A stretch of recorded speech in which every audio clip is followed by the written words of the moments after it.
দেখুন, ব্রাহ্মণবাড়িয়া দুঃসাহসকে নিরুৎসাহিত করবেন।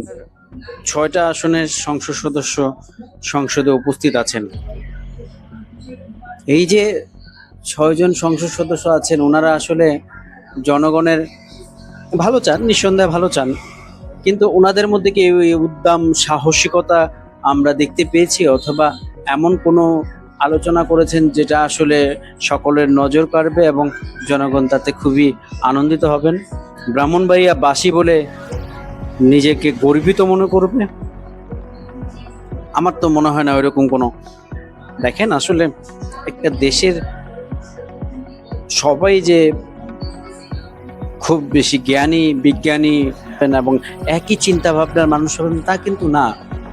কিন্তু তার মধ্যে বিএনপি একটা বড় রত্ন হারিয়েছেন নিঃসন্দেহে। রুমিন ফারহানা তো বলেছেন যে আমাকে বিএনপি দলে না নিয়ে ভালোই করেছে, কেননা আমি যদি স্বতন্ত্র থেকে পাস না করতাম তাহলে বুঝতে পারতাম না বাংলাদেশের মানুষ আমাকে এত ভালোবাসে।